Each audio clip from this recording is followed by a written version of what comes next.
All right, good day, everyone. Thanks for being here for another dive into the Gospel of Thomas, where we're going through this very methodically, very not rushing anything to discover why was this book removed from the biblical collection? Why does mainstream religion not really acknowledge this very much? And what can we glean from that? So this is a continuation. We're on part 4. And if you want to start from the beginning, make sure to review the other parts. I posted the YouTube playlist of the other 3 parts in the show post. And yeah, we're just going to pick up from where we left off last time. And this is a open discussion, so if you find something within the text that we're reading, make sure to share it. If you see some extra insight or have a question about what we're reviewing, feel free to jump in and speak about it. Just a request to keep the conversation on topic, though. I do want to be focused here on the text itself. So, it is all encompassing. There's a lot related to it, but let's just make sure we keep it centered here. So yeah, I'm grateful to be joined, as always in this series, by my brother, Darth Vader. So thanks for being here today. Yeah, do you have any words to start us off with? Nope. Awesome. Cool. Well, we'll just jump right into the text itself, and I'm going to share screen as I have done in the past, and we're just going to read it together. So yeah, here we go. Let me pull this one up. And I did post I have been posting the version of the text that we're reviewing. So if you want to read along yourself, feel free to use that. And it's not very long, so you could easily print this out at yourself or for a little cost, especially if you exclude some of the Aramaic or what's the language that this was in? Coptic? Yeah, the Coptic language that this is reviewed in as well. You could easily print it out with not too many pages. So yeah, I think this is where, let me just review and see where we left off. I think we got past this part. 44. Yep. Yeah, that sounds about right. Be passers-by, I remember that. The Judeans, I remember that. We did 44. Yes, so 45. We'll start here. So Yeshua said, "Grapes are not picked from thorn bushes, nor figs from thistles, for they do not give fruit. The good offer goodness from the secret of their heart. The perverse offer perversity from the secret of their heart. That which is expressed is what overflows from the heart." So this is very similar to "Ye shall know them by their fruit," the teachings in Matthew. And yeah, it's just said very simply, very succinctly here that the good fruit, the grapes and the figs, they don't grow from the thorn bushes or the thistle. They don't grow from these non-fruit bearing plants, which is an allegory for us and these sort of energy that we give off.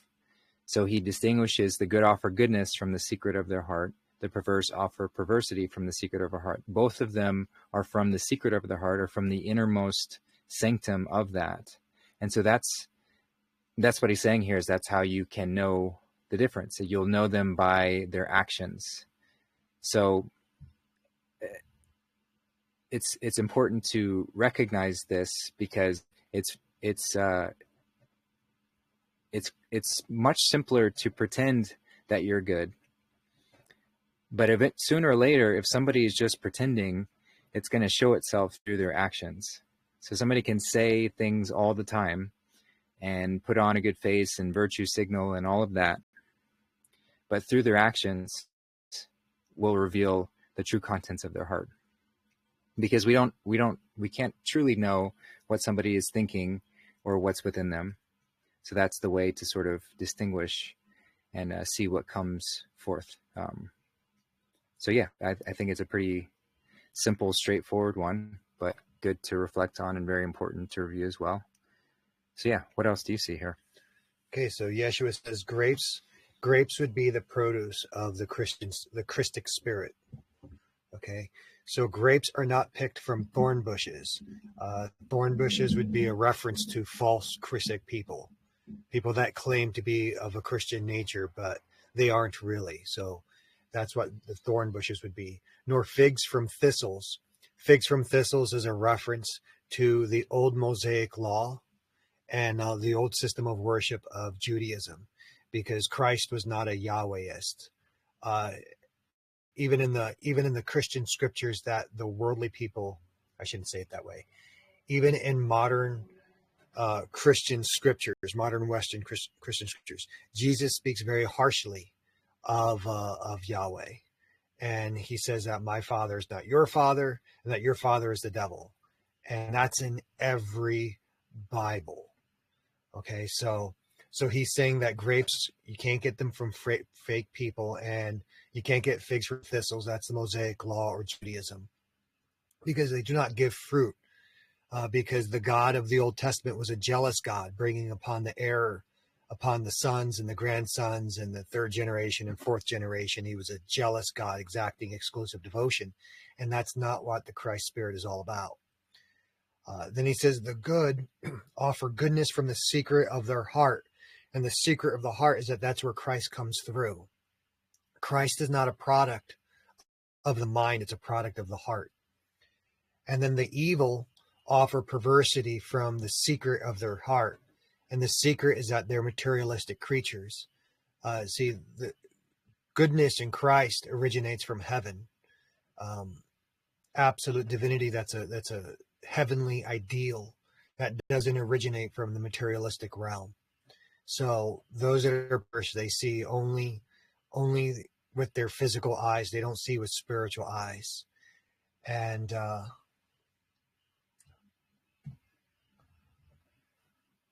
when it says that which is expressed as well overflows from the heart, it's saying that someone who's materialistic in nature and they're not able to access to Christ in their heart, it prevents them from seeing the mystery.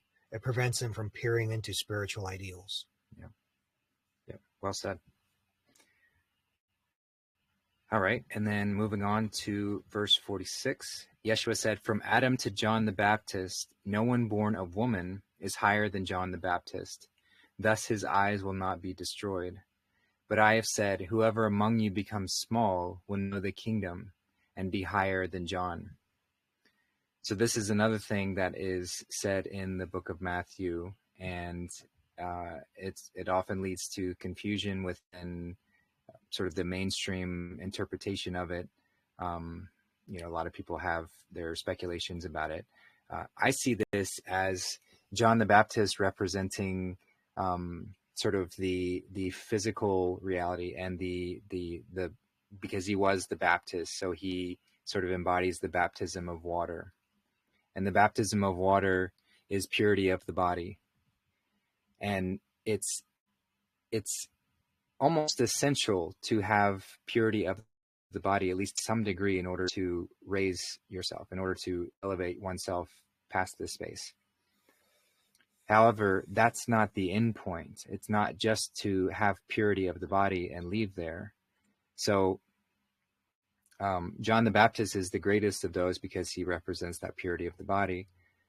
But I have said, whoever among you becomes small will know the kingdom and be higher than John. So if John the Baptist is the greatest of the body, he perhaps represents the throat chakra, or that crossing point from going from the 5 lower chakras to the 2 higher.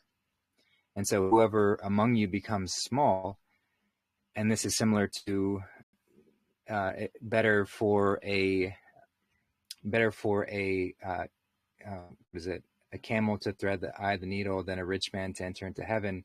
This is this becoming small, becoming humble, becoming meek, bowing in penitence, but also physically representative of leaving the physical realm and becoming small or immaterial to energetically pass the physical realm, going into the heavenly realms, which would be represented by the sixth and seventh chakras. So, and that's the kingdom. The kingdom of heaven is within, and it is, it represented within these two higher chakras. So, whoever among you becomes small will know the kingdom and be higher than John, because you raise yourself past the fifth and become the sixth, and then the seventh is bestowed upon you if you stay in that space of humility. So that's what I see from this one, but there could be a whole lot more. So what you got here?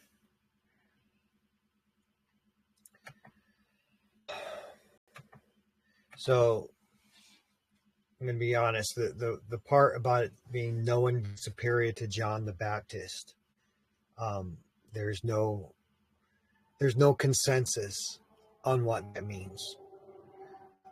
But the other part about his eyes not being destroyed, that's a reference to spiritual sight, saying that John the Baptist had acquired this spiritual sight. That's why he was a prophet.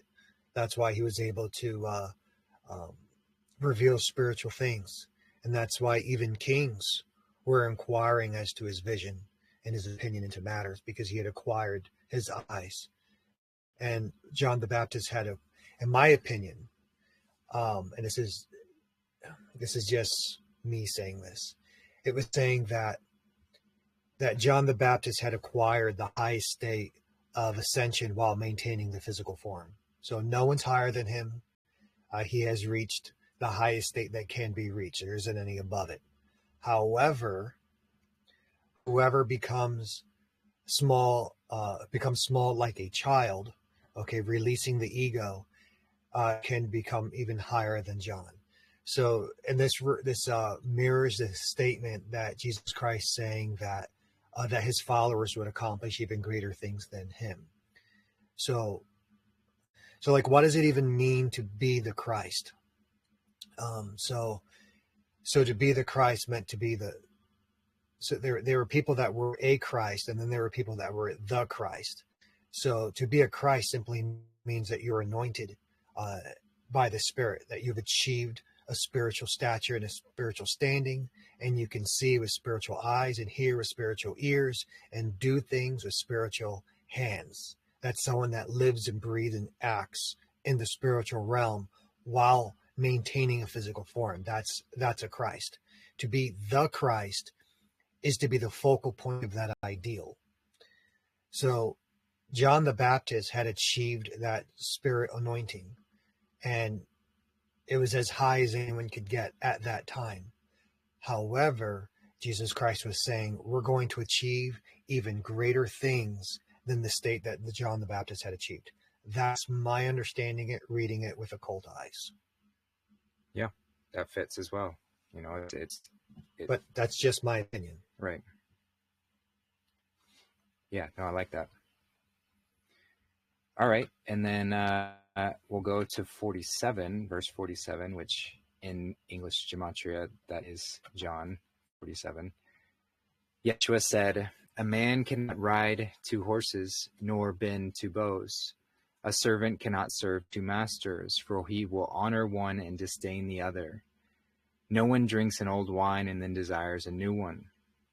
New wine is put into old wineskins, for they will crack. Old wine is not put into new skins, for it will spoil. A patch of old cloth is not sewn onto a new garment, for it will tear." So, yeah, a lot packed into this one. This is reminiscent of several verses within the book of Matthew. And the first part, a man cannot ride 2 horses nor bend 2 bows. A servant cannot serve 2 masters, for he will honor one and disdain the other. So this is reflective of just simply put, if we are serving mammon, if we are serving the physical reality, if that's our God, if money is our God, if material wealth is our God, if any false idol that we put up is our God, then we cannot serve the one true God, which is that highest goodness, because that transcends anything that is physical. So you can't be halfway in one and the other. If you're not serving one, you are inevitably serving the other. So that's it's a very sort of abrupt, contrasting perspective to, especially from this modern day religious lens, where the Catholic Church has all this wealth and riches and is all about material and these costumes and identities and rituals and things, and yet they claim to serve the one true God in word. But if they're living that way, how can that be? So that's a pretty simple, straightforward put out there that, hey, if you're not giving your all to that highest quality of goodness, then you're serving the other. And it's not something that, it's very challenging to maintain that at all times, of course. So it's not to beat ourselves up if we find ourselves in spaces where we find ourselves, paying too much attention to money or material possessions, or worrying about things in the physical. That happens, but it's a opportunity to reevaluate that and to come back to that and trust that highest goodness is what we serve, and that's that. So, I don't know if we want to pause on that portion and then just keep going, because there's kind of there's two different main segments I see here. So as far as this first portion, do you want to speak on that? Okay, so the first portion is, a man cannot ride two horses nor bend two bows, and a servant cannot serve two masters, for you'll honor one to disdain the other. So the two horses has to do with kingdoms. So there's the kingdom of heaven and the kingdom of earth. And why are they considered two separate things? Because they're two separate realms. The kingdom of heaven has to do with the cause, and the kingdom of earth has to do with the effect. So you can live life operating at the state of cause, or you can live life at the state and dealing with the effects. So an example of that would be like a drunk. So the drunk is always driving drunk, and he gets into accidents, or he's worried about getting pulled over, and he gets pulled over and he worries about his breath, and he worries about his eyes, puts on some sunglasses, chews some gum. Well, he's dealing with the effect, but a wise person would deal with the cause, which is not to drive drunk, right? So, and in the spiritual sense, so that's like a physical example. The spiritual example would be that you can live at the spiritual realm where you are vibrating the idea of prosperity. And because of that, you're manifesting prosperity into your life, and then you get to exist at that level. Or you can live at the physical level where you're not vibrating any specific frequency, you're not attracting any specific state. And if you're not building that up, then you're going to exist in a low state. And so now you have to live with the idea of poverty, and you always have to be scrounging around and jury rigging things and scraping together resources. Well, it's better to reside in heaven and deal with the cause, root of the situation, and manifest the states that you want. So all of this has to do, because these are all marching instructions. If you go back into last week's lessons, Jesus Christ was saying that, or Yeshua was saying that he was sending a sword into the earth, and he was giving his followers marching orders. So this is all military instructions. So we can wage war at the spiritual level, or we can wage war at the physical level. And a servant can't serve two masters, because there are two different methodologies and ways of thinking completely. You're either going to live at the spiritual level, or you're going to and disdain the physical, or you're going to live at the physical and disdain the spiritual. And we see that all the time with people, where you try to explain to someone, listen, there's this thing, the law of attraction, you have to operate in unity with the Father, and they just disdain it, and they don't believe it, and they reject it, and they'd rather go out and work physically And okay, so they get to that, they chose their horse and they are rejecting spiritual principles. You can't do both because they're opposed. They're opposed to each other. Yeah, it's two completely different vantage points. You're viewing reality from an outside in perspective if you're only paying attention to the effects and what's happening around you, and like, oh, if this all happened, then I would be happy. If I had this, this, and this, then I would be happy. Then I would be satisfied. Or flipping it from that spiritual perspective, taking it within, inside out. We are the projectors in this reality. Then you can adjust. No, I begin with that state. I begin with how I am, and the rest follows. But I can't just intellectually think that. It has to be a full embodiment. It has to be that full taking that leap of faith and trusting, which is extremely challenging. But that's what he's inviting, and that's the Christic way, is as embodying that at all times, or as best as we can. And that follows into what he says in the next lines of, no one drinks an old wine and then desires a new one. You don't put new wine into old wineskins because they crack. Old wine, put it into new skins, for it will spoil. And you don't continually trying to patch up old cloth, or an old piece of cloth onto a new garment, for it will tear. Because there has to be congruency. Everything has to fit together. And if there's not congruency, if it's only believed intellectually but not emotionally and spiritually, then there's no congruency. It's not going to align together, and there's going to be misalignment. It won't work. So it has to be every layer of that. And we can't expect to have that spiritual flow move into us if we haven't taken care of our old wineskin. We have to address that layer of us in order for us to truly receive that. So I see it as, it's like he's inviting a pragmatic approach of introspection, and not putting the cart before the horse. And just because some spiritual idea sounds good on paper or it sounds attractive, we have to review the fullness and wholeness of self. And this comes from physical purity, mental, emotional, spiritual, all levels of it. And we're all going to be at varying levels within that. So it has to be done in balance. So that's kind of what I get out of this one. So no one who's been drinking the old wine is the Mosaic law. They didn't like the new law. That's why most of the Jews rejected Christianity. See, the thing about the Mosaic law is that you were proved righteous by your works, and you were proved righteous by your following the Mosaic law, and you were proved righteous by your sacrifices to the physical temple. So you could be an absolutely horrid, rotten, disgusting, filthy person and be a good Jew.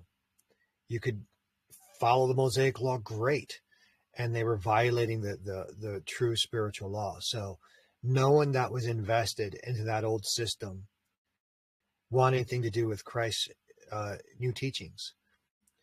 It's kind of like the old bankers and the new cryptocurrency. The old bankers hate this new idea of open source public blockchain ledger technology because the old technology and the old teachings had a centralization of power that you could use to control and bring poverty onto the people. But the new system frees people. So there's kind of like a financial parallel to this teaching. Definitely. And if you put the new wine, that's the new Christian teachings, or not modern Western Christian teachings, but if you put the new wine, the new spirit of Christ, and you put it into those old people, they'd crack. And if you put the old wine into the new skins, it would spoil. So the old wine is the Mosaic law, and the new skins is the new Christian family. And this is exactly what happened, is that the Apostle Paul, because originally what Christ taught and what the Mosaic law taught were two separate things, okay? But what the Apostle Paul did is he bonded the two faiths together, and it created the Catholic Church, which was a spoilization of the teachings of Christ. See, the teachings of Christ was not supposed to have a centralization of power. Everyone was supposed to access to Christ through their own heart. But when you put the Mosaic law into the new Christians, well, then it perverted it and it spoiled the whole thing, both the student and the teachings. And then a patch of old cloth is not put onto a new garment. So the garment is your persona. It's your ego. It's who you identify as. And if you put the old teachings into the new students, it says it will tear. And what it means by that, it will tear, that it'll form a new religion. And Christ didn't want a new religion started. He wanted genuine, true spirituality, and not a new legalistic, because that's what the Mosaic law was. It was very legalistic, and that's not what Christ wanted. So he said what was going to happen, and it did happen. Yeah, I like that. Thank you. All right, so verse 48,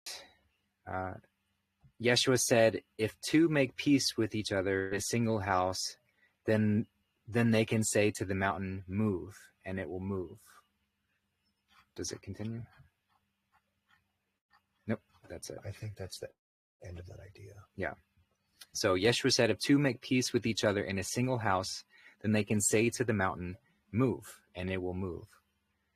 So essentially saying, if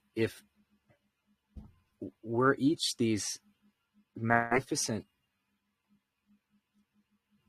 pure magical beings, aspects of the Creator, and part of what makes this experience so enthralling and captivating is this experience of separation. And that's the only way that this experience can exist, is if we forget who we are and go through the process of remembering. That's the only way that I can have this contrasting element to actually have this experience even exist. But the magic can really happen when these seemingly separated elements of self come back together. So when there's a harmony within these two, because we're each sort of like singing our own song, right? The melody is moving at its own pace. The beat, the rhythm is happening in its own way. And it's wonderful in that sense. But how much more wonderful when two of those songs can create a harmony, can come together in a way that those two very powerful resonances can harmonize and emit a frequency that's congruent. So this is represented with the sacred sex and the divine union between masculine and feminine, both within oneself, because we all have these two elements within ourselves, but then take it another step with another. And this can happen with all sorts of relationships, to create that harmony in that way. And in the other book, Yeshua said, where two or more are gathered, I'm there. That's the sort of magic that can happen when we start to harmonize in that way. We can literally move mountains, and that can, of course, we can look at that physically, literally, and there's nothing that can't happen from that perspective. But the mountain is also just a reference to anything of magnitude, anything that would seem impossible with just one. So that's what I get there. Okay. The way I understand it is that this verse 48 is a continuation of verse 47, because he was talking in verse 47, he was talking about the old law system versus the new law of the Christ, and how we had to be on guard that the old Mosaic law lawyers and the legal system and the Pharisees and the Sadducees, we had to keep them out of the new Christian arrangement. But then he says, well, if the two can make peace with each other into a single house, if we could get people that were from the old Mosaic law, and if we can get them to reside in the body of Christ peaceably, then they would be able to say to the mountain, and the mountain he's talking about is the mountain that the old temple of Jerusalem was on. That's where he was when he was actually teaching this. So he's saying, if we can get these people that are following the Mosaic law, if we can make peace with them, and we can get them to enter into the body of Christ peaceably and get them to let go of the old Mosaic law, then we would be able to say to the temple, go away, the old religious system, go away, and it would have to flee from us. So this was a battle strategy of how to defeat the Yahwehists. Yeah, cool. And then the secondary, because there's usually a secondary meaning to some of this stuff. So the secondary meaning to this also is, if you can, so it's one thing to live from an earthly materialistic viewpoint, and most people, that's where they are. Okay. And they kind of ignore heaven, they ignore the occult, they ignore spiritual principles, and they're at odds with it. Okay.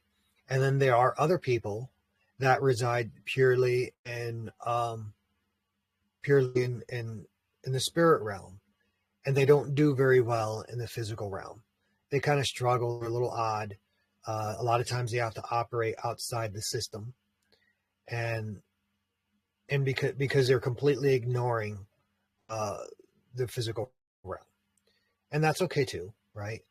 But if someone can unify and they can reside in both worlds without violating the rules of either, and they can take the materialistic nature within them and subjugate it to the spiritual nature and put things in order, then, because they're not at war with heaven, and they're not at war with earth, okay, and they've brought it all into a single house, then they can say to any physical mountain, move, and that mountain would have no recourse. It couldn't appeal to the earth, and it couldn't appeal to heaven. It would have to obey. And this is kind of like the idea that if you can get all 7 chakras within you unified and pulling in the same direction, then the amount of spiritual force that you're able to exert is laser-like and focused, because all the energies are agreeing with each other and pulling toward a single goal. So that's the secondary meaning to this. Right. Yeah, the red shift, blue shift working congruently, both layers of self-physicality and metaphysicality. And that's what we at our highest level represent, is that union, or that union point, the merging between heaven and earth. So when those two colors, red and blue, come together at the middle, you walk the middle path, which is green, and when you mastered the middle path, you end up merging these two colors to make the purple, or the indigo, or the violet rather. And that's the highest movement within this space, because you've mastered both physicality and metaphysicality. Yeah, that's this idea is also used in marriage, or even just with internal yoga. If you can get the male force and the female force to operate in unity, then their power is amplified at the exponential state. But if they're separate, then the power is diluted and much weaker. Even if they're not at war with each other, but see, the absence of war is not necessarily peace either, because peace is unity, right? And so, like, even if you have like the two energies, and they're kind of like, I don't know what's the way to put it, where they're working together because they have to, but they aren't really unified. I mean, they're still accomplishing more than if there was outright war between the two of them. But if they're really unified, and once again, they can actually move a mountain. Yeah, it's discord versus harmony. Yeah. I mean, yoga means union. So that's what that practice truly is about. It's not some exercise where you go in a room with stretchy pants and, sweat out, which I'm not knocking, can certainly be helpful. But yoga at its highest form is really about that union, to use the breath as that representation of the exhale and the inhale, where both of them are working congruently and harmonized to bring in that unionized representation of you, which is all that you are. You just forget sometimes. So we'll move on to verse 49. Yeshua said, "Blessed are you, the whole ones and the chosen ones. You will find the kingdom, for you came from there and you will return." So he's not saying, he's just putting it very simply, sort of following up on that verse as well. The whole ones and the chosen ones, same thing, just stepping into your true self, realizing the nature of this separation experience and what it's there for, and enjoying the process of bringing them back together, because that's where the kingdom is. And you truly never left that space. We just imagined we did. So we came from there and we will return. And it's not a physical place that we go to. It's not some far off distant planet that we beam off to. It's right here, right now, waiting, inviting, yearning for us to return. So Yeshua says, "Blessed are you, the whole ones." So the whole ones, there's a few meanings for that. One, they're solitary because they're whole all by themselves. So they don't need others to validate their actions. They don't need others to think for them. They have their mind intact, and so they can make a decision by themselves. They can act unilaterally, right? So earlier in this book, Christ was saying to be separate, not to form churches, not to form massive organizations, but to walk the solitary path like the monk soldier. And so he's saying, "Blessed are you, the whole ones," being apart from religious establishment, and also they're whole and that they've achieved atonement or at one-ment. They are one with who they really are, the Christ within, and they're the chosen ones because they were chosen by Christ to have this truth revealed, and they were chosen by the Spirit because if you're not worthy, then it doesn't matter how hard you strive. It's like a tree. A tree cannot make the lightning strike it. The tree might even be taller than all the other surrounding environment, and still lightning might not strike it. Lightning might strike a lesser tree, right? So you have to be chosen by the Spirit. I know in my own personal case, I had to strive for years and years and years, and I got it wrong so many times. And it was a painful process. And then one day, so that's what it means to be chosen. It says you came to find the kingdom. The kingdom is within. So you came to find the gates to heaven, which is in the heart.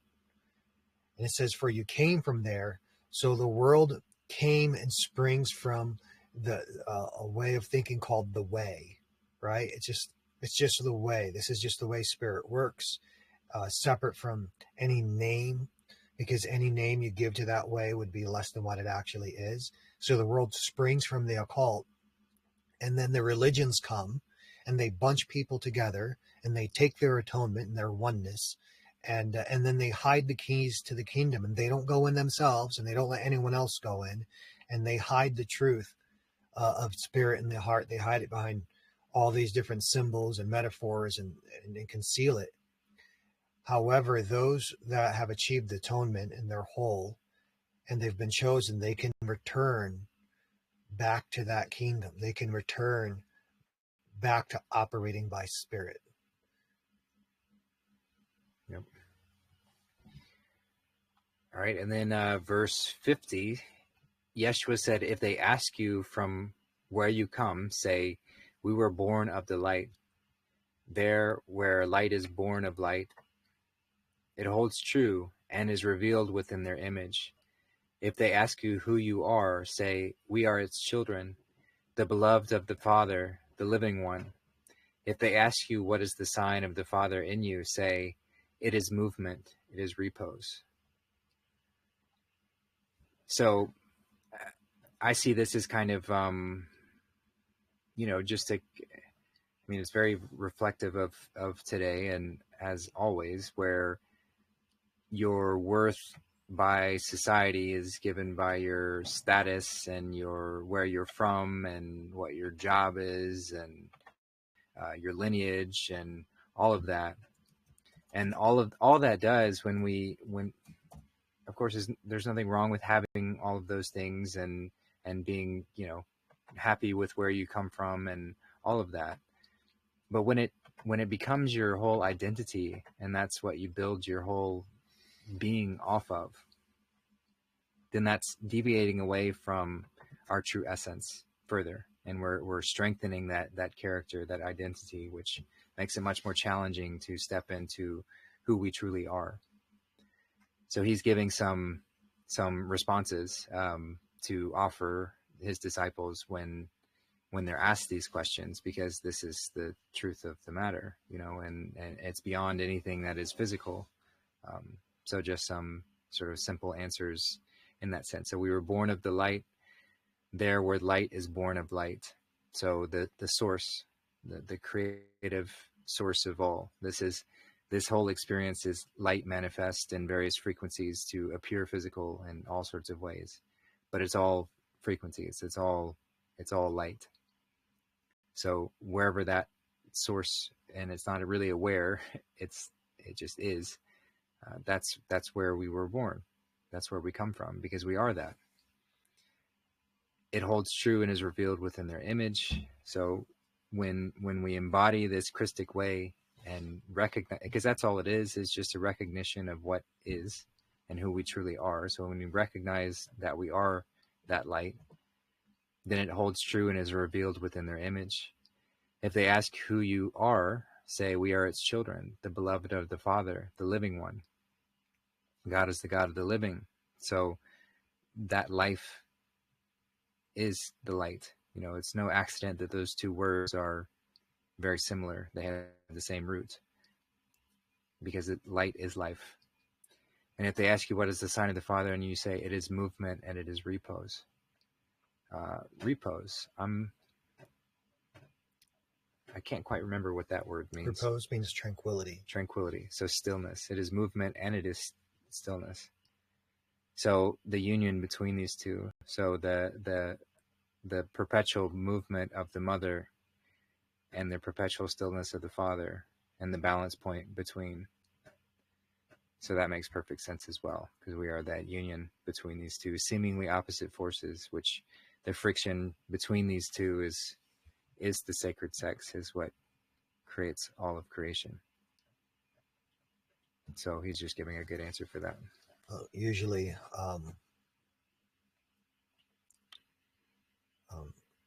in occult thinking, movement is a masculine term, and then repose or the stillness is a feminine term. And it comes from like the sex act. Usually it's supposed to be the man that's performing more of the motion and the penetrative act, whereas the woman defeats the man through her yielding of it. And she continues to yield until all of his movement is spent. So sometimes motion can be a feminine thing and tranquility can be a masculine thing. But in Eastern occult thinking, usually it's transposed to that. Yeah, I mean, I think it is interchangeable, just as everything can be, because I could easily see the opposite being the sense in that she's the continuous dancer. That's why the womanly figure is curvaceous and moving, whereas his figure is more straight and aligned. He's more dedicated to that forward thinking, trailblazing path forward, whereas she's much more visionary and open to all paths and all ways. So yeah, it could go either way. Yeah, sometimes it's hard to track sometimes, because sometimes an attribute will be masculine sometimes, and then other times it'll be feminine. So like they say, so you have time and space. So time is the masculine attribute, and then space is the feminine attribute. So that's why a woman always wants a man's time, and then the man always wants the woman's form or the shape or space of her. So, but yeah, it all lines up. I think it's also where it says it is movement and it is repose. So when they ask, well, how do we know that the Father is in you? Well, it's by the fact that we can move, because the Father gives us movement. He gives us will. He gives us power to move and the will to move. And then it's repose in the fact that, yes, we're able to move, but on the inside, we're still having tranquility. So there are lots of people that they can move, but they don't have tranquility because they don't have the faith to move. Because they don't have the faith to operate in this world. So because they haven't become one with heaven and earth, they're in a state of turmoil. So they have a father, they have a source, and we can tell that because they're moving, but they don't have the repose part. And so that's one of the things that we can identify someone with the Christic spirit, is that they're taking action in this world and they're getting things done, but at the same time they maintain that inner tranquility. They have the repose part. Cool. Yeah, and then moving on to verse 51, his disciples said to him, "When will the dead be at rest? When will the new world come?" He answered them, "What you are waiting for has already come, but you do not see it." So, yeah, it's already here. It's not a destination that we reach. It's a frequency that we embody, step into rather. It's already here. We are just not worthy, if you will, of inhabiting it continuously. But it's not like it's not here. It's available for us at any time. We are not able to see it in this state. But that's, shifting, and that's part of the process. So yeah, that's all I see there. So when will the dead be at rest? That's a reference to those that are spiritually dead, because they're operating only in the physical realm, which is subject to entropy and decay. So everyone that originates, and they originate from the physical realm, because the physical realm. Well, hold on. Let me go back to the verse before, verse 50. He says that light is born of light. So that's a spiritual concept, that your destination is almost always your origin. So because the physical realm originates out of death. See, before you're born, you're dead. You're not alive before you're born. So at one point you're not alive, and then now you are alive, but you originated from not being alive. So you have to return to that. So that's why from the Christic point of view, if you're a fleshly physical being, then basically you're dead, because you're not animated by the Father above. You don't have the repose. So when will all these people that are physical, when are they going to finally rest? When are they going to get their repose? When are they going to calm down? When is this new world that's going to be the product of Christ's teachings? When is that going to come? And he's saying that what you're waiting for already came. So the original Mosaic law, as transmitted by Moses, had a lot of spiritual ideals in it, but then it was perverted and the keys were taken away and they were hidden. So he's saying, listen, this teaching that I'm giving you, it's already here. It's been here a long time. You just didn't see it. And that's why you didn't recognize it. And then the secondary meaning is because the spiritual person, because a spiritual person's a creator. They're someone who manifests. And so they learn to see what it is they want as though it was real, and they will things into existence. So he's saying, because you're not manifesting it, that's how come you're not seeing it in your physical eyes. So somebody like Christ, like, okay, so we're talking about like turning water into wine, right? So the Christ, obviously he can see that it's water, but then he can choose to see the wine in it. He can choose to visualize wine, and he can choose to bring that out of the spiritual realm, and then eventually his physical eyes see it. But a physical person, they can't see the occult. They can't see what's in heaven. They can't bring that out of heaven, and so they'll never see that wine. To them, the water will always be water. So it's a lesson for us to that the keys, the truth about heaven, the Father, which is the occult, that which is not revealed, that information has always been there, and it will always be there, and there's no successful way to absolutely hide it. I mean, you can bury it, but for those that are chosen, it comes to them. And if you want that new world, if you want to create a new world for yourself personally, and you want to apply that knowledge, and you want to change the way things are, you have to learn to see things with your spiritual eyes, so that you can bring things out of heaven and bring them here to earth. Snap your fingers and make everything switch and change to be the way that you need it to be.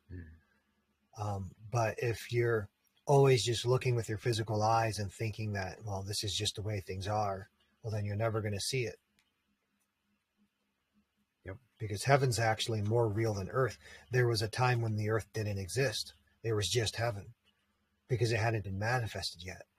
So heaven does not need the earth, but the earth needs heaven, because the earth is the effect, but heaven is the cause. Right.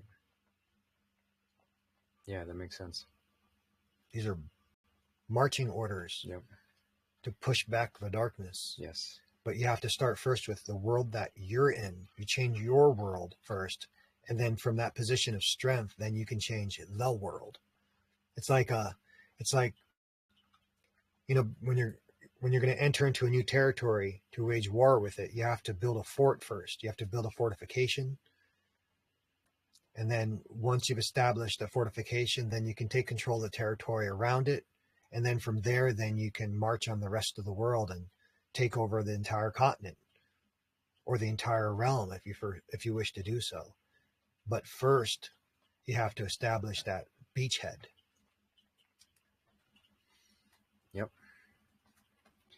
All right. And then verse 52, his disciples said to him, 24 prophets have spoken in Israel, and they all spoke of you.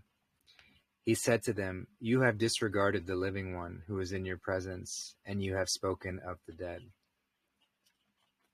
So, well, just possibly this is referring to with 24. 24 is a esoteric number, often representing alchemy. So it could be referring to that. 24 is also 12 times 2, and 12 is often representative of the process, the 12 zodiac, the 12 that we go through. But then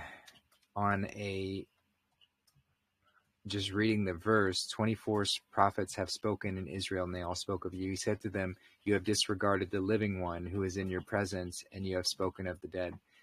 So essentially, he's saying that you're seeking external validation for you're not acting in faith.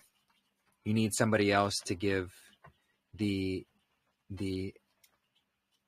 to authenticate what you're hearing and what you're seeing, the living one, the Christ. And so he's, I mean, that's essentially what he's rebuking them, or sort of just, admonishing them to some degree of saying you're speaking of the dead. You're requiring some external validation, so you're not truly living within. You're operating from that outside in reality instead of the inside out. So you can't serve two masters, and they're serving the other. That's exactly what it's talking about, because the modern Western Christians are operating backwards. They are having the Bible validate the condition of their hearts, but Christ is not in the Bible. Okay, what I mean to say is that, like, an actual real dog is not in the word dog, right? It's like if your kid asks, "Hey, Dad, I want a puppy." You don't write the word puppy on a paper and then give it to him. Oh, good, now you've got a puppy. He's not going to be happy with that, right? So the essence of Christ is not in the Bible. See, God cannot be contained by a book. And if God could be contained by a book, do you really think they would have allowed you to have it? And if God is in the Bible, why is everyone still sleeping, right? So it's not the Bible that validates the heart. It's Christ in the heart that validates the Bible. See, there's an order of ideas here.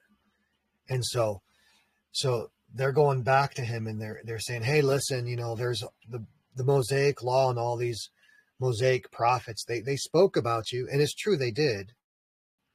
But that's not the point."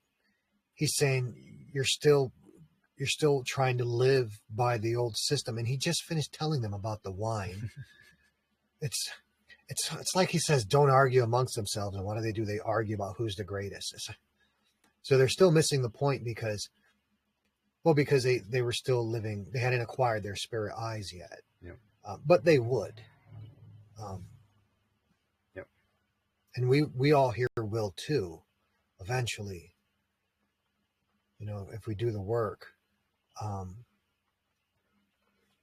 It's kind of silly. Yeah.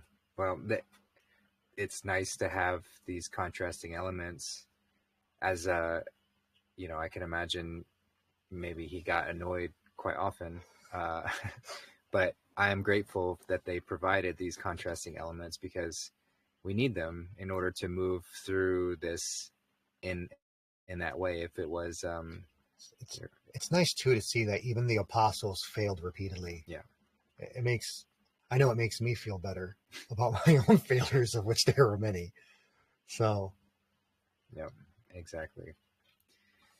So moving on to verse 53.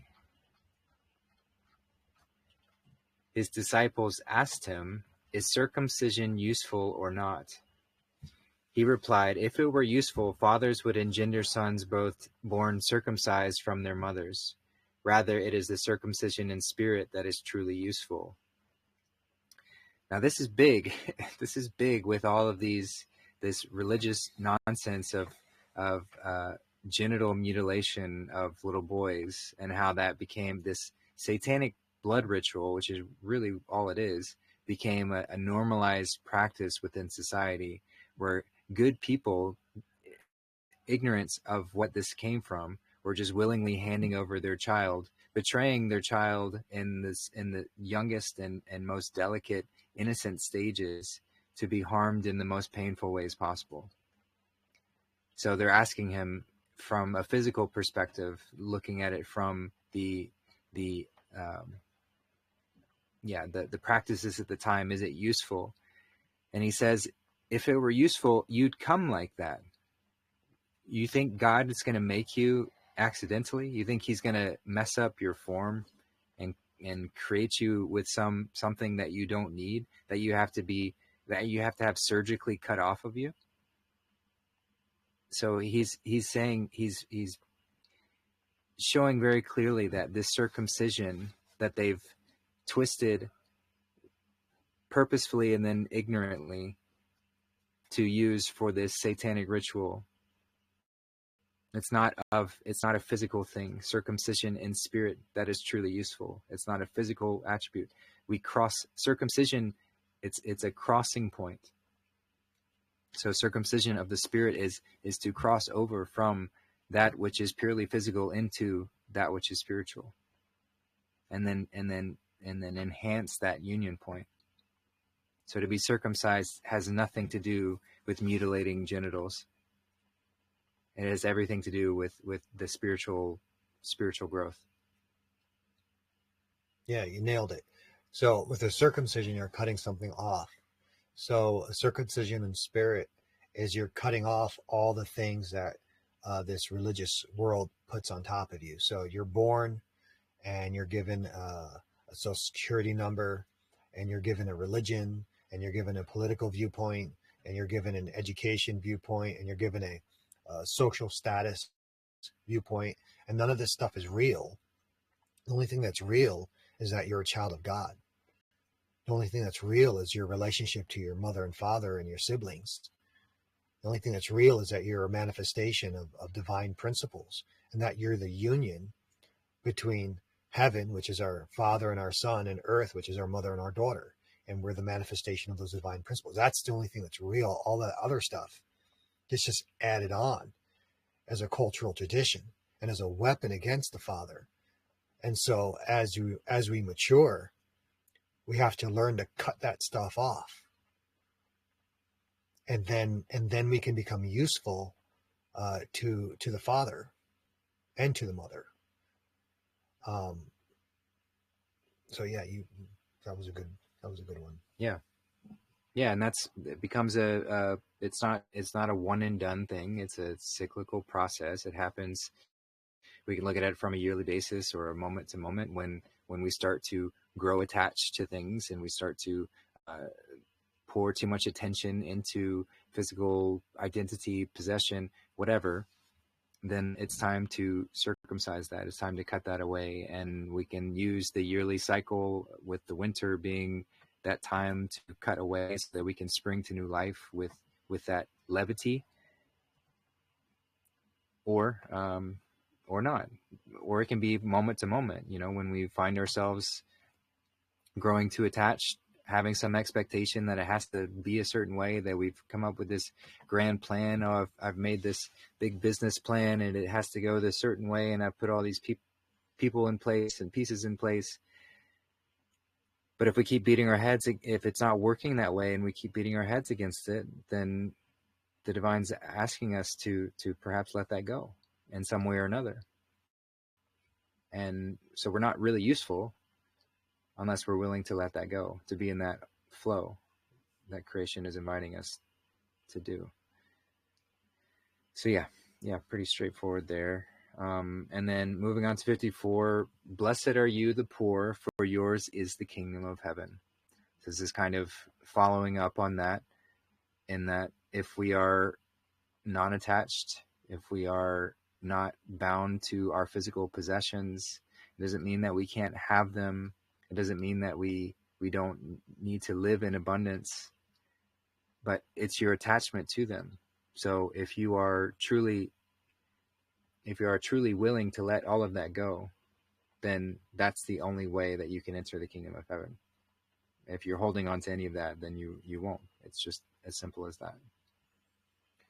So most modern Christians will look at this scripture from a strictly material wealth viewpoint. Happy are those that don't have money. But Jesus Christ here was probably most likely talking about those that didn't have religious prestige, those that weren't of the Pharisees and Sadducees class or of the priestly class, because those people, their ego was tied up in the Mosaic law, and their viewpoint of themselves was tied up in the position of the religion. And so they had a lot to give up in order to accept this new Christic idea that everyone was equal. So, but those that didn't have any position in the old religion, it was easier for them to accept Christ's teaching because they didn't have any ego to get in the way. And that was one of the objections that the Pharisees complained about Christ, is that his disciples were unlettered and of the common people. They actually had a word for them, Amarat, or people of the dust, or people of the dirt, or the cursed ones, similar to Goyim.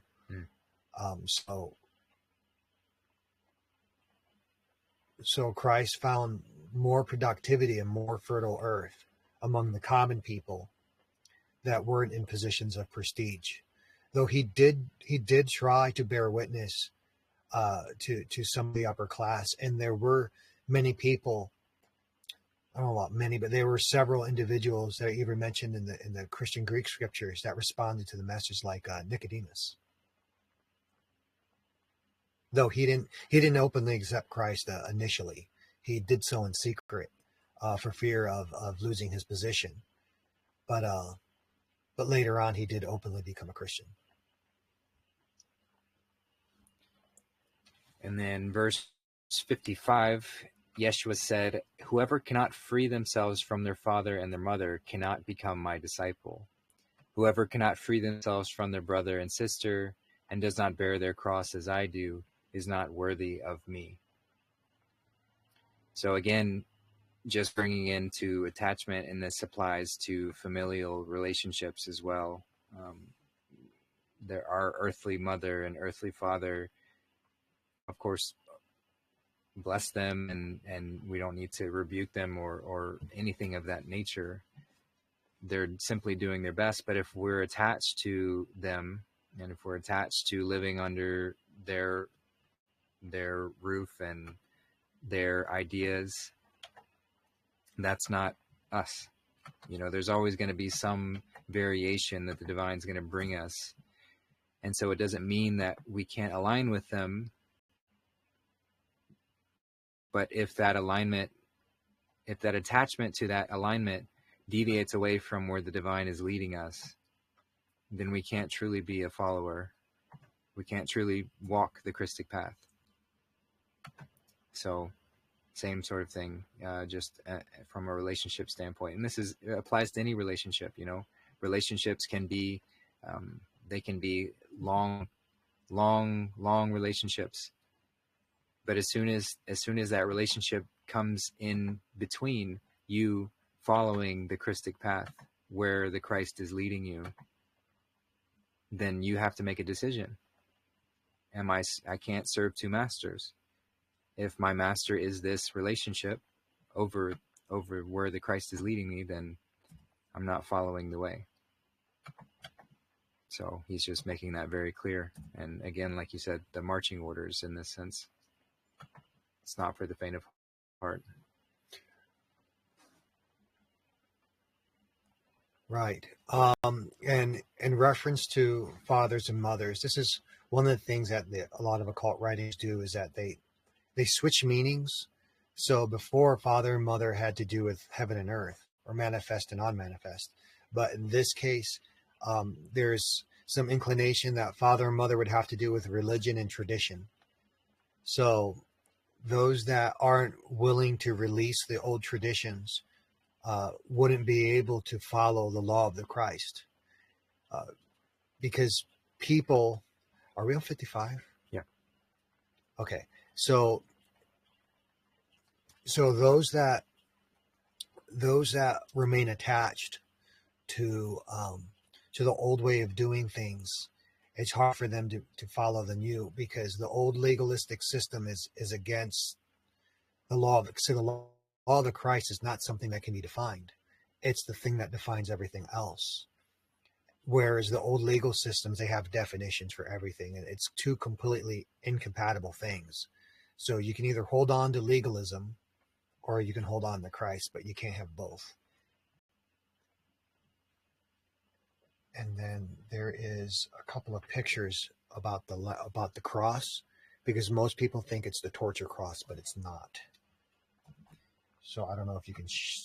I don't know if you can open your Telegram and show the pictures. Yeah, I can. Okay.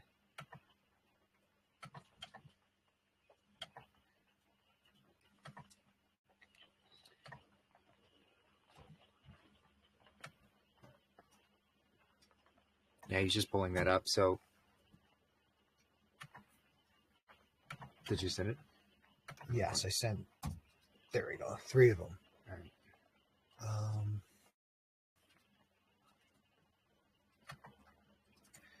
So this picture that you guys are going to see, this is the earliest Christian symbol, and it's called the storogram, and it's made from the Greek letters, the Greek initials for the word Christ. And that was, so you'd have to look on the internet for the history of this symbol.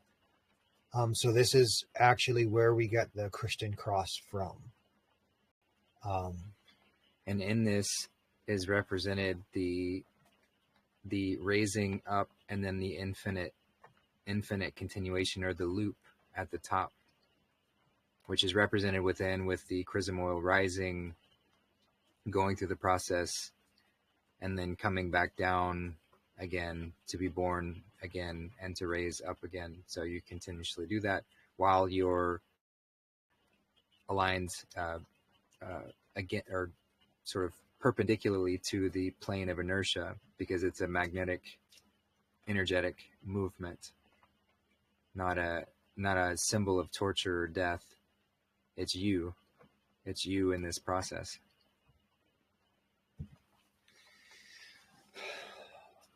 All right, so it says, whoever cannot free themselves from their brother and sister, and that would be people that are following the old traditions and following the old religion, and does not bear their cross as I do, is not worthy of me.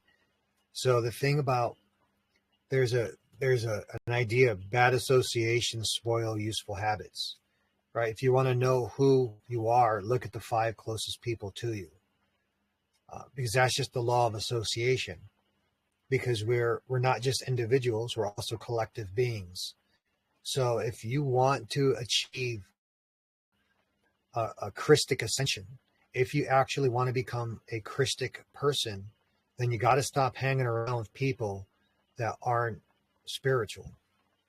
If you're hanging around people and these people they're all about religion and their legal system within their religion, or their legal political system, that's just who and what they are, and you're hanging around with them, you're going to become like them. That's how come Christ was always saying that you got to be whole, you got to be one, you got to be almost like a monk and get away from these people. Like the secret to long life is to get away from people. And so that's what Christ is saying is you want to have that essence within you. You want to be worthy to actually be a Christ. Get out of religion. Get out of politics. Get out of all the systems. Because the systems defend themselves. Did you want to share any more about the images? Yeah, no, that's it, really. It's a very old symbol. Yeah.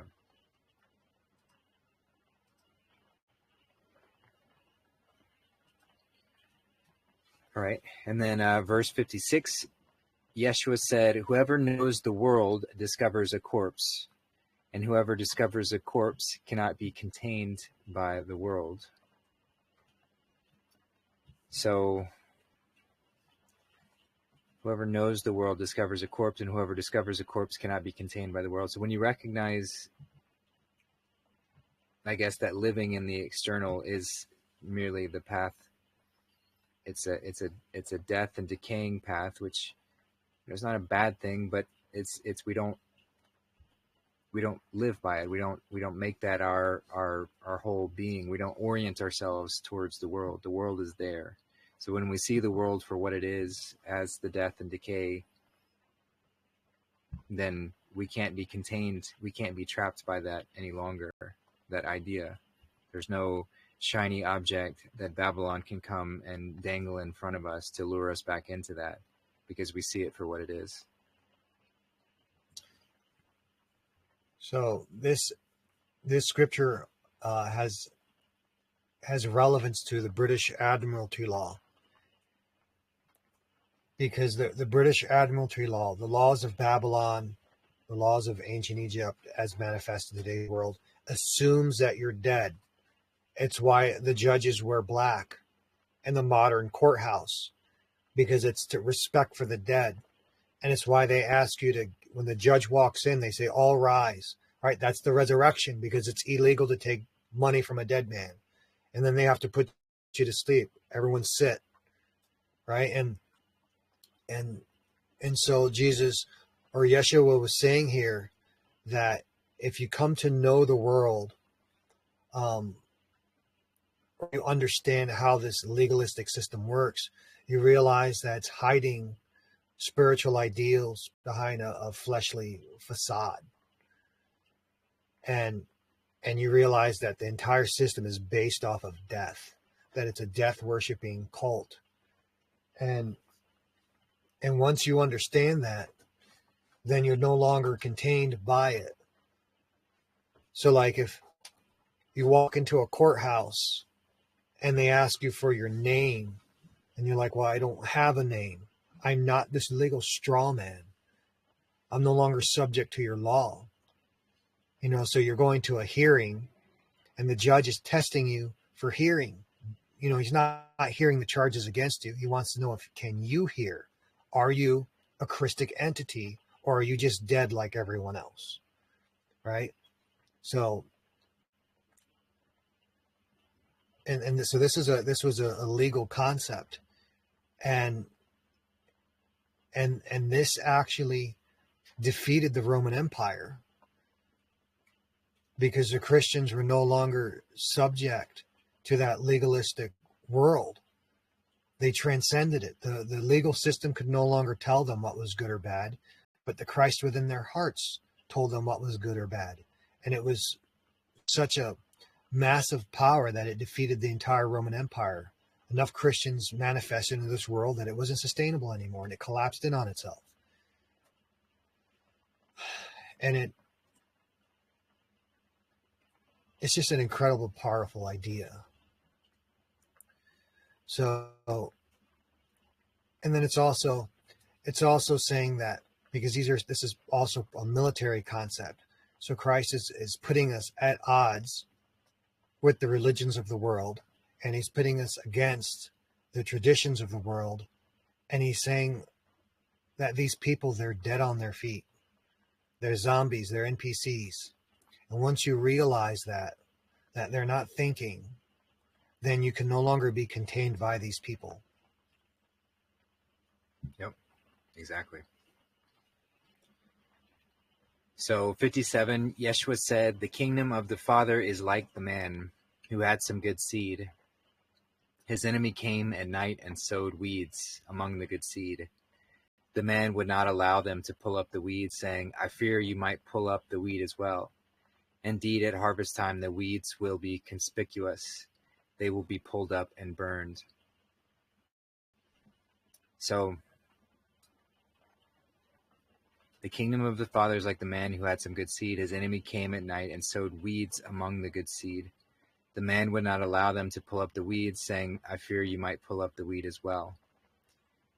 Indeed, at harvest time, the weeds will be conspicuous, and they will be pulled up and burned. So there's both potentialities within this experience are there.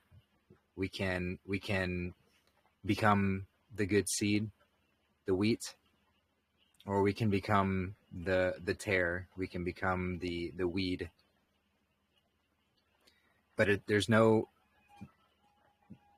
creation doesn't halt the weeds from growing. It doesn't halt the seed process from even spreading. It's there to provide that contrast. However, during harvest, that's where it's obvious. That's the judgment day, the time of separation, where the wheat are separated from the tare, the weeds from the wheat. And the weeds will be pulled up and burned at that point. So yeah, it's very similar to the other instances where you said this, but a very good thing to go over. Yeah, he's revealing that people, their nature, whether they're genuine Christic entities or not, is going to be revealed by time. So at first it's maybe hard to tell. You know, both people might be claiming to be Christian, but at the end result, they become very conspicuous. So there's this there's this weed that's toxic to eat, but but uh but when the both the wheat and the weed, when they're in their juvenile state, they're almost identical. And so it's so you don't want to just go after the weeds because they're so hard to tell apart. But once they come of age, then they look dramatically different, and then you can separate them. So it's the same way with people that are striving to become like the Christ. Um, During the striving period, it's because it's hard to tell who's genuine and who's not because everyone's making mistakes. But once someone actually achieves that Christic status, then it's very easy to tell. And if someone was just faking it, and someone wasn't really doing the work, and someone wasn't, they weren't really allowing the Christ into their heart, then it becomes obvious to those that have achieved Christic status. Because the person who's genuinely Christ-like is exerting force on themselves, but the person who's not is trying to exert force on others. Yeah, this is just another way to talk about ye shall know them by their fruit. Yep. You know, through their actions, all will be revealed, not by how they dress themselves or talk about themselves or any of that, but through their being, through their works. So, verse 58, Yeshua said, "Blessed are those who have undergone ordeals. They have entered into life." And that's it. So, again, Yeshua said, "Blessed are those who have undergone ordeals. They have entered into life." So you can't, this is kind of like the parable of the master giving the coins, and one chooses to bury it because he's afraid he's going to lose it. One and the others choose to invest it, and they make good fortune. And the master rebukes the one who just buries it. So if we live our life in a sheltered way, afraid of making mistakes or afraid of trying anything because we don't want to mess up or harm ourselves or harm others, then we're dead. We don't truly live. So life is about risk. Life is about taking that leap of faith off into the unknown. So to undergone ordeals, there are going to be ordeals, there are going to be challenges, there are going to be things that come up. But that's the way to learn. That's the way to grow and expand and to truly step into this Christic way. We have to strive in that and not just stay dead and afraid. The ego wants us to stay in that space of safety or perception of safety, you know, where we don't do anything. We're too afraid to step out. Oh, what if this happens? What if that happens? What if I mess up? What if I'm embarrassed? And all of those are self-imposed limitations that keep us locked into that cage, and we never truly live. So yeah, that's that one. No, that's right. See, someone who has a strong ego, they're afraid to make mistakes because they don't want to damage, they don't want to tarnish their image. They don't want to reveal to anyone that they're imperfect like everyone else. Plus people that have gone through ordeals have had to rely on the occult father. At some point, like they say, there's no atheist in the foxhole. So if they haven't gone through any tribulation because they're wealthy or they have status or they have some other resources, so they rely on that. And sometimes that's enough to carry them through. And because it is, then they never turn toward the actual meaning because they have enough physical resources to deal with the consequences of their spiritual stupidity. They're never forced to face it. But for those that don't have those resources, they don't have the money, they don't have the political connection, they don't have the status, And so when the tribulation comes, they're kind of, from the material viewpoint, they're kind of screwed. And so then they're forced to turn to the Father. They're forced to pray because they don't have any other options. And then they find, if they do so properly in good faith and humility, then they have a chance to enter into life and become alive. So if your motivations don't spring from heaven, then you aren't really alive. So if you've been through some rough spots in your life, and then you found Jesus inside you, well, then that's a real blessing, and it is certainly worth having gone through some bumps just to get that treasure. I mean, could you imagine having a smooth life and then never knowing Christ, and then you're dead? Yeah, you and there's no Christ within you to reincarnate into another life, and it's just the end of your ego. You never truly lived. So verse 59, Yeshua said, "Look to the living one while you are alive. If you wait until you are dead, you will search in vain for the vision." So this is sort of a continuation of that. So look to the living one, look to the Christ while you are alive. Truly live. If you wait until you're dead, if you wait till death's knocking on your door, you will search in vain for the vision. God is the God of the living, not the dead. So don't delay, don't wait. Don't say, "Oh, I'll do that next week." Do it now. Step into that path. Let that passion guide you to where it's calling. Let that Christ move through you. So there's two meanings to this verse 59. The first one is, if you're alive, meaning you're searching for the light. Like if a plant is dead, it doesn't move toward the light because it's dead.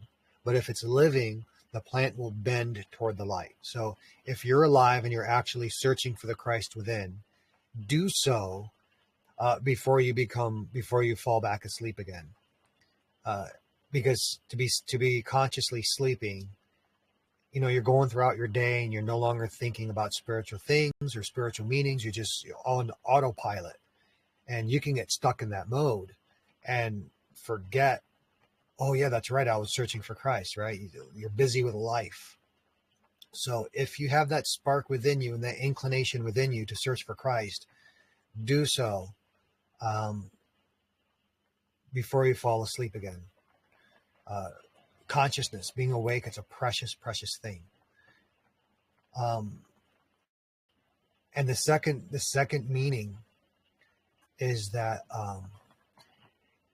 you have to establish the connection to the Christ within your heart while you're alive, and that's a skill set that you have to practice while you're physically alive. You have to practice learning how to die, how to let go of your ego, and how to let go of all the physical senses. It's important to practice silence. Christ was one that would always go out into the wilderness and fast and deprive himself of all the physical senses, because he was practicing seeing into the spirit realm. Because the spirit realm is all around us all the time. So how come we can't see it? Because we're blinded by the senses of the physical. You take everything out of the physical realm, and what's left is the spirit realm, right? But we can't see it because we're blinded. And so he is saying, practice seeing spirit things while you're alive, because if you die, like you actually die, then it's too late to, oh man, I should have done the work. Then what happens to you after death happens, because you didn't do the work while you were alive. Right. I mean, could you imagine if all your life you're being selfish, right? Or you're being proud, or you're being egotistical, or you're not having mercy to other people, and you're just living that narcissist life. And then you die, and now you're no longer in the cause, now you're in the effect. And it's too late to change your spiritual vector in the direction. So So there's a time factor in place. I think that's 3 different meanings to that one verse.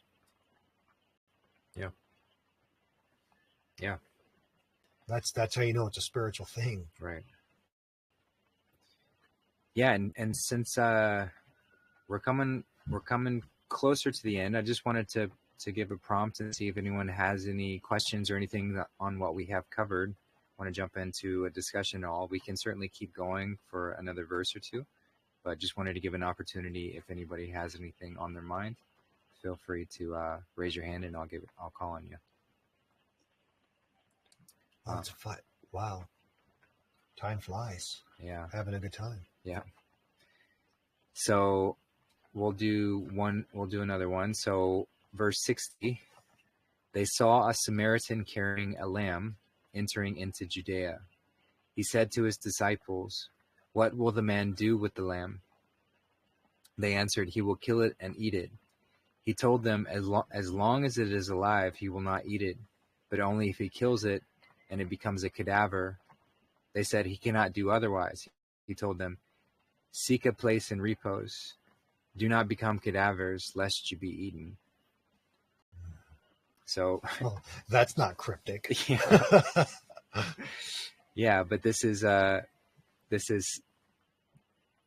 it's kind of calling the flesh eaters for what they are, eating the cadaver.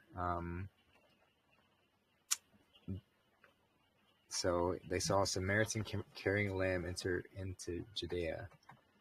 What will the man do with the lamb? He will kill it and eat it. He told them, as long as it is alive, he will not eat it, but only if he kills it and becomes a cadaver.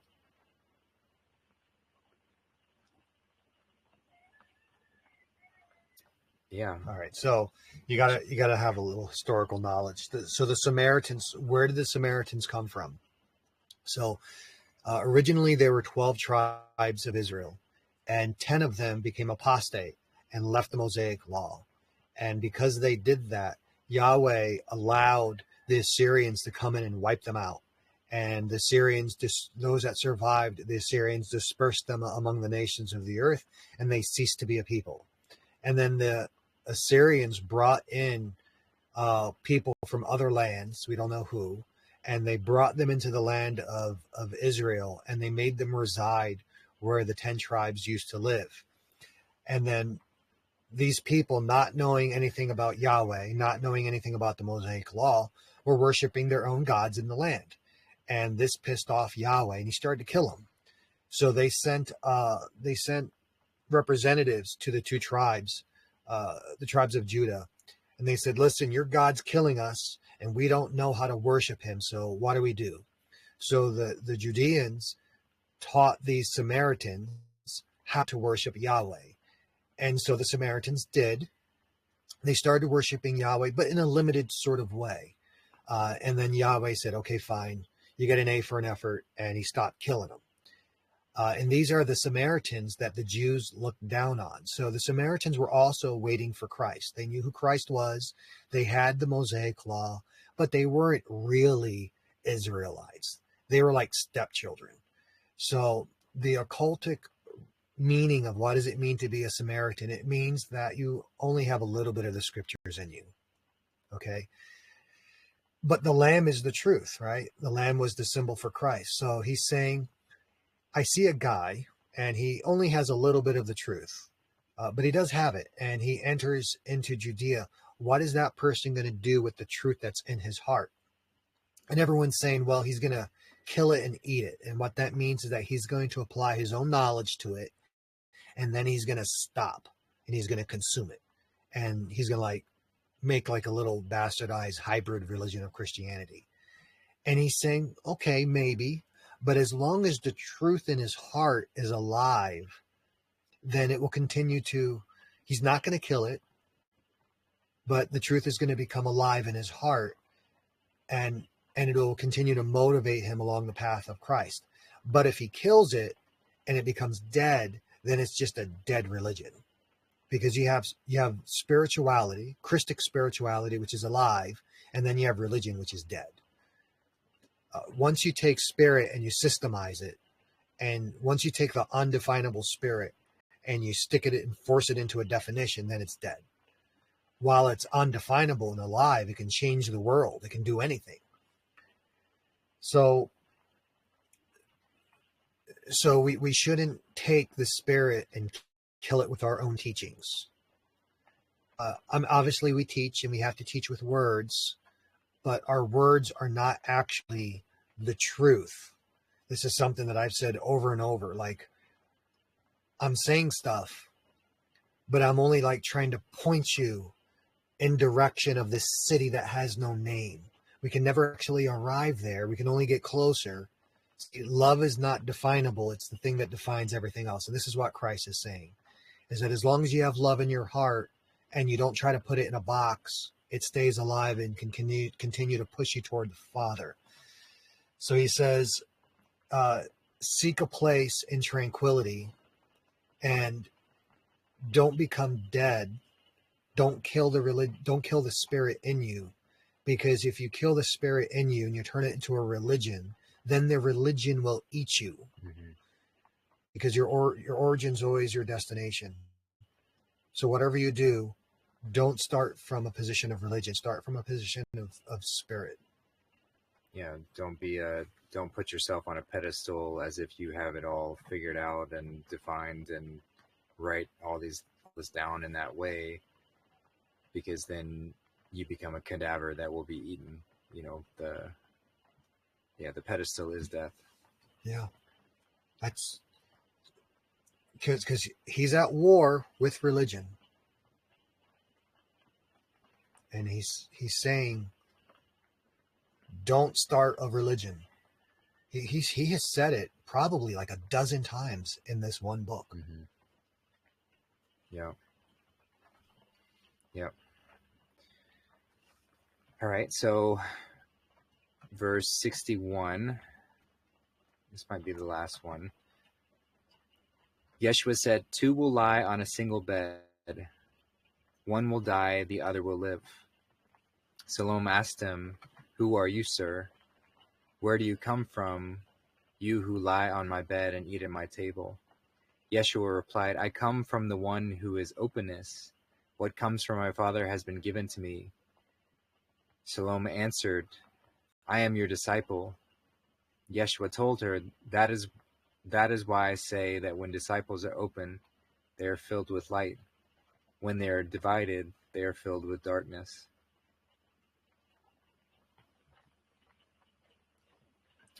Two will lie on a single bed. So this would be the persona, the character, and the spirit.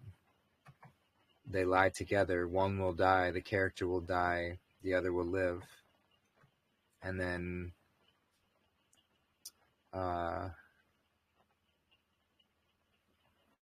yeah, does that sound about right? So the single bed is the teachings of Christ.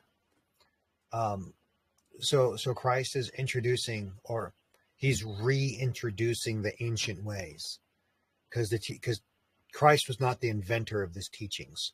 This teaching springs out of infinite past, and so he was bringing this back that was hidden. He's bringing it back out into the open, and now he's giving it to the world through his disciples. And many people would accept the teachings of Christ.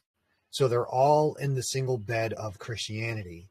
However, some of them would kill the teaching, and others would let it be alive within them. And so this is a continuation of the verse before. This is all a single conversation. So he keeps saying the same thing from different ways, trying to get through to the minds of these children, his disciples around them. So 2 is going to be in the single bed, Christianity. They've all got the same teaching. They've all heard the same words. However, one's going to kill it and one's going to feed it. And so we always want to be feeding the Christ within the heart. You don't want to ever stop feeding it, because your life is dependent upon you feeding the Christ within you. And so some people are going to call themselves Christians, but they're not really giving attention to the Christ within their heart. And so because they allow the Christ within to die, then they're going to die. And then So Salome, then her mind's kind of blown, and she says, "Who are you? Because where do you come from, you who lie on my bed and eat at my table?" So, um, so he says that I'm the one that exists from the undivided, um, or I'm the one from who is openness. So this kind of starts. This is he's re-expressing what he said all the way at the beginning of this gospel. When there's just the one and now there's the two, what are you going to do? Right? So he's saying that he comes from the unity within, and everything that he says comes from the viewpoint of the unity within. So he is speaking out from the occult, the heaven, that which is unmanifest. And everything that he's giving to his disciples is coming from there. He's not speaking from the viewpoint of the material realm. All right. Yeah, that makes sense. Is that the end of the verse? I think so. 61.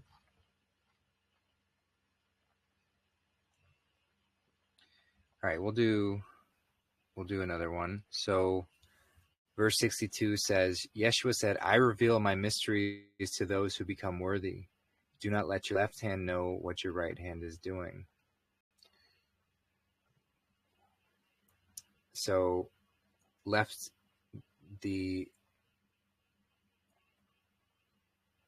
this could be seen as the left and right hemispheres, the head and the heart. The left is going to represent the mind, the head, the left hemisphere, the thinking, analytical, the ego resides there. So don't let your left hand know what your right hand is doing. And that the right hand, the righteous path is dominant, and the left will always try and, or could potentially try and knock it down. So, well, see, false Christians aren't Christ, whereas true Christians are Christ. And so he's saying that, his teachings can go out into the world, but some people are going to be worthy. They become worthy. So first they're just following the shallow materialistic teachings of Christ, but then something happens, right? They go through some sort of tribulation and some sort of spark. They're chosen, they're elected, and all of a sudden the spirit within them becomes alive. And while they're alive, they had better take action on it before that opportunity pass. And so they become worthy.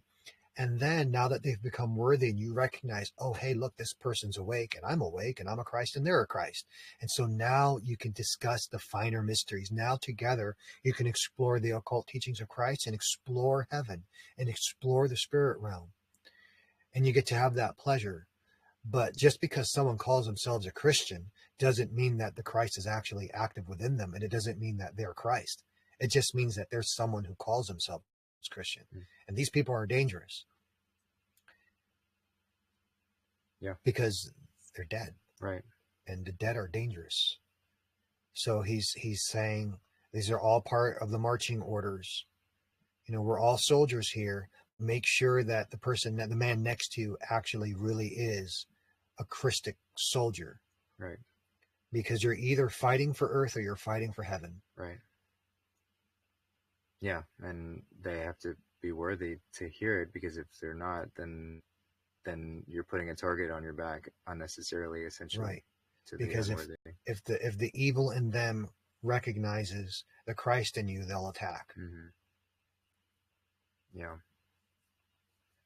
Which is why a lot of the operations, the Christic operations, have had to be quite secretive. That's exactly what we're seeing nowadays, is that they're not telling the right hand what the left hand is doing. Yeah. Or the left hand. Or the left hand what the right hand's doing. Yeah. All right. Well, I think that's a good ending point for today. Has it really been 2 hours? Almost, yeah. That's crazy. Yeah. It feels like half an hour. This was a good one. Yeah. I really enjoyed this lesson. Yeah, this was really good.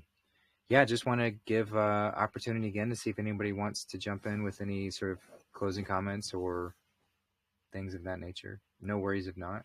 It's been a very, very rich experience today for sure. A lot of rich verses, as this whole book has been. Yeah, did you have any closing comments or things you want to leave us with? Thank you for having me here. Of course, yeah, and for letting me participate in this process. This book is just about my favorite book now. Yeah, I'm so grateful that you are here. It's very helpful because while there are some that are more obvious, there are some that are just require a bit more depth. So I really appreciate that. Well, you're very welcome. It's kind of you to say.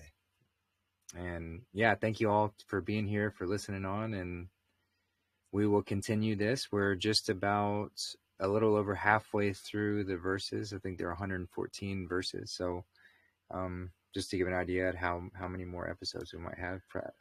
If we go at this rate, it'll probably be 7 or 8 in total. And we're not dawdling. We're moving at a good speed. But yeah, there's just a lot to it, and no need to rush it. So yeah, hope everyone has a wonderful day, evening, wherever you are. Thank you for being with us. Sending out love as always. Take care, everybody. See you next time.